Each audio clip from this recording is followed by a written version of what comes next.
Hello students, for your standard 9th, Flight English Reader will be your main course book for the session 2021-22.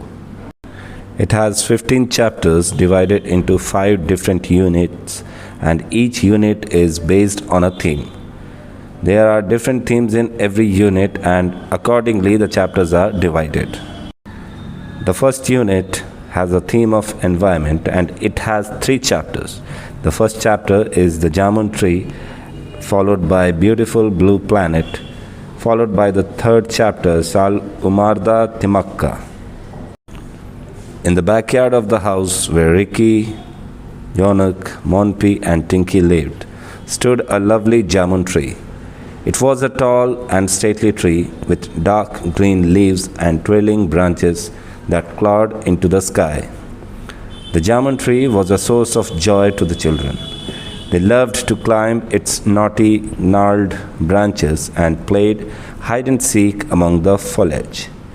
During the sweltering summer months, hot and tired after playing in the backyard, the children took rest under its welcome shade. During summer too, the fruits of Jamun tree ripened.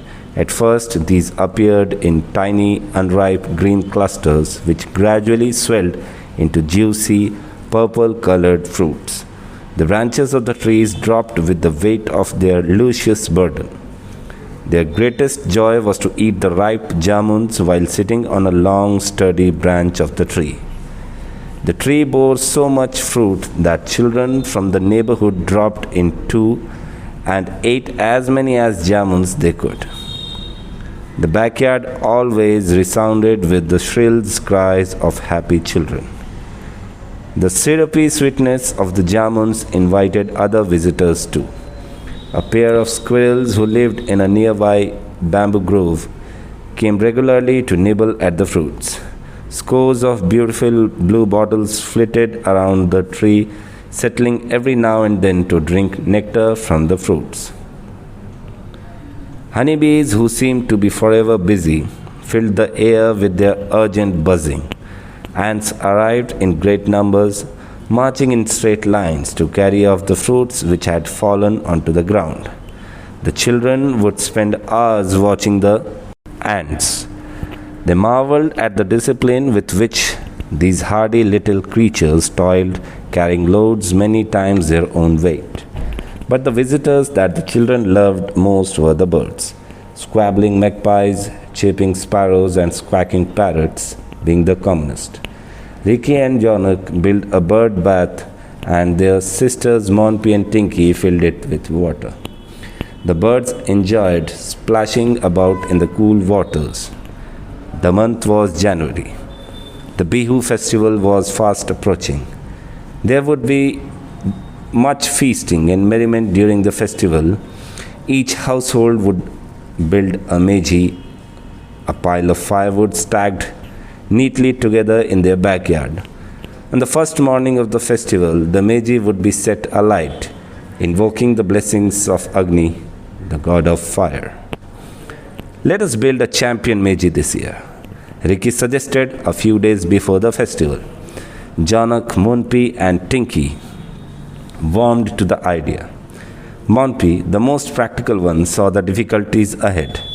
But where will we get so much wood from? Father might buy some firewood, but that will not be enough for a tiny meji.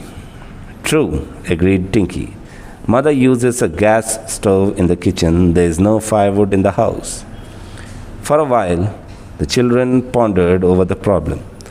Then Ricky's gaze fell on the jamun tree and his eyes lit up. We can chop down some of the biggest branches of the jamun tree, he exclaimed. It shall provide us with so much firewood that we can easily build a giant meji. Jonak clapped Ricky on the back. Good idea, he said approvingly. A meji would be the envy of all our friends in the neighborhood. Monpi and Tinky were equally enthusiastic.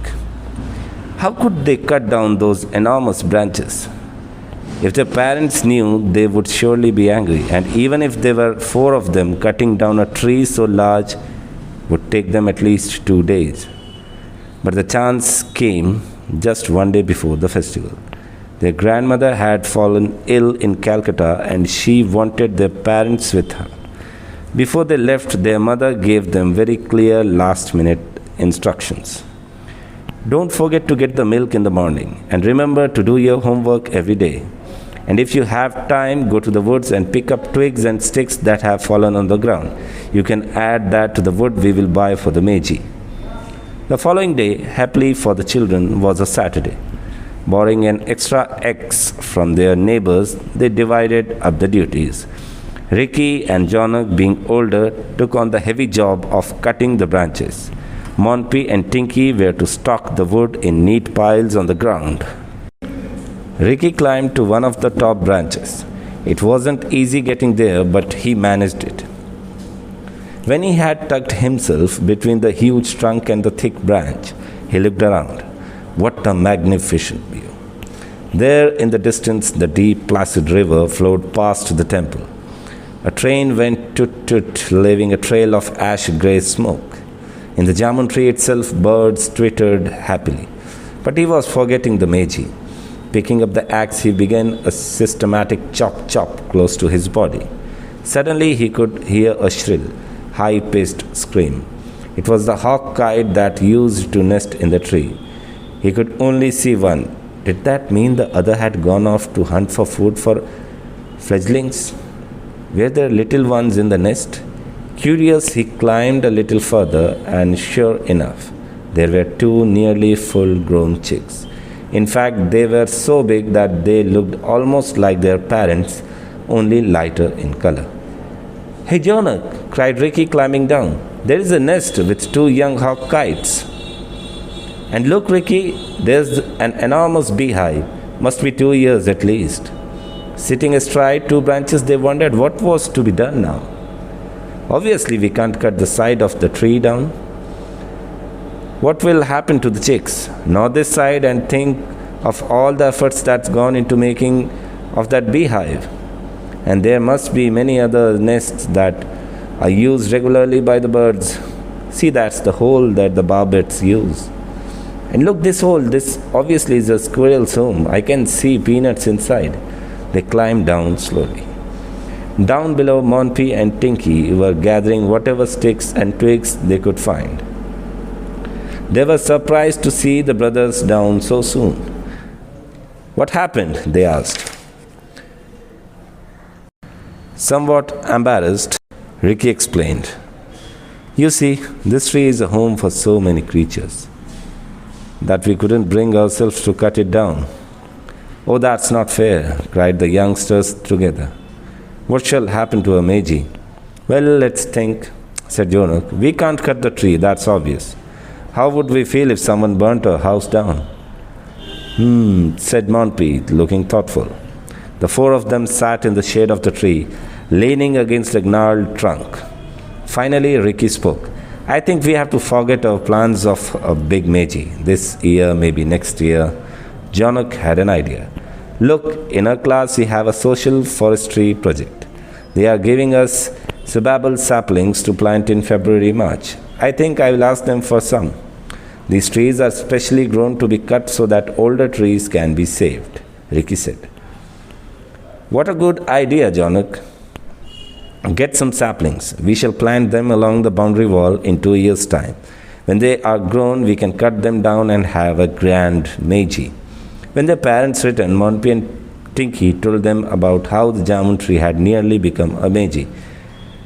Father smiled. I am glad you didn't cut it down.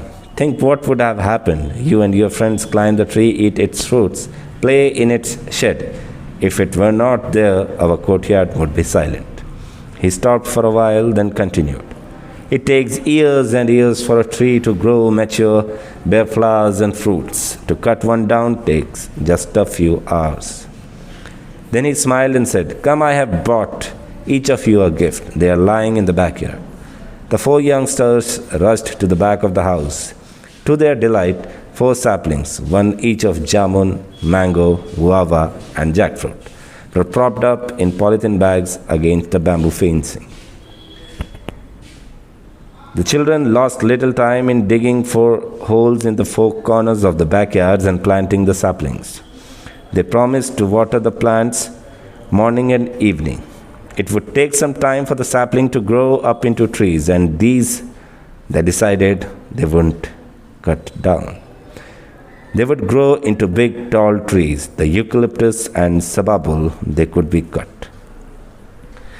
That night, as the children got ready to go to bed, Yanuk said, "We have a small Meiji this year, but I am glad we didn't cut the jamun tree." The others nodded happily.